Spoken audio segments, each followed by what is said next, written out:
বুবু অফিসে যাচ্ছো? হ্যাঁ, আজ তো শুক্রবার, চলো না সবাই মিলে নামাজ পড়ে একটু আব্বুর লেগে দোয়া করি। আপনজন দোয়া করলে সেই দোয়া কবুল হয়। না না, আমার অফিস আছে, আমি ওসব দোয়াটা করতে পারবো না, পারলে তুমিই করো গা। ভাই, আব্বা মারা গেছে আজ 7 দিন হয়ে গেল, অন্তত তুমি শুক্রবারে নামাজ পড়ে আব্বার লেগে একটু দোয়া করো। না না, আমার কাজ আছে। আব্বা মাছ দেবো? মাছ না দিলে খাবো কি দি? কি তরকারি রান্না করিস ভাইয়া? ঝাল লবণ একটু ঠিক নাই, তাই কি খাওয়া যায়? আমি রোজা আছি তো আব্বা, তার লেগে চেখে দেখতে পারিনি। চেখে দেখতে পারিনি মানে? তোমাকে আমি বলিস রোজা থাকবে? কত স্বাদ করে খাবো বলে ইলিশ মাছটা নিয়ে আসনু।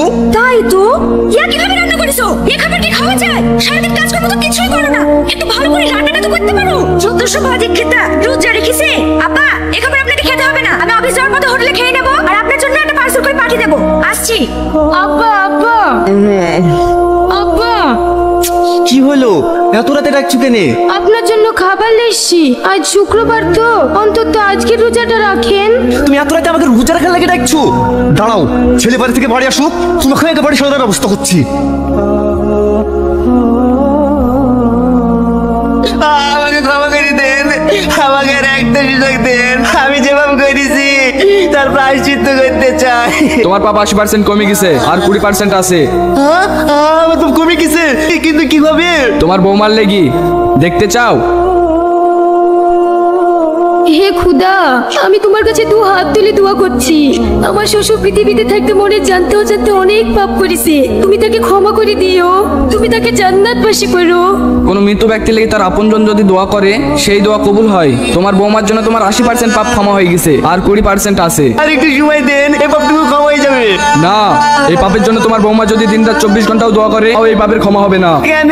কারণ তুমি সেদিন যে রোজাদার ব্যক্তিকে চড় মেরেছিলা, একমাত্র সেই পারে তোমাকে ক্ষমা করতে। আবু বাড়িতে আছেন? হ্যাঁ, কে?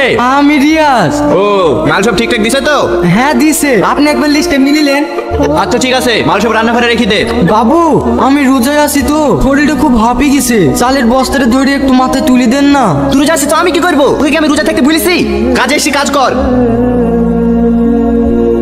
দাঁড়ান চাচা দাঁড়ান, অত কষ্ট করতে হবে না, আমি তুলে দিছি।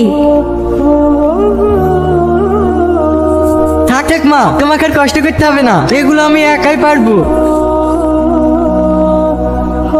এই ভিখারির বাচ্চা, তুই আর কি করলি? আমার হাত দুষ্টে পড়ে গেছে বাবু, আমাকে ক্ষমা করে দেন। কি ক্ষমা করবে? তুই ভাতা দেবার দাম 500 টাকা, তোর মজুরি থেকে তো 400 টাকা কেটে নেবই, আর 100 টাকা কে দেবে রে? না না বাবু, এরকম করেন না, রমজান মাস করে একটা টাকা নাই বলে রোজা মুখে কাজ করতে এসছে। যা সর।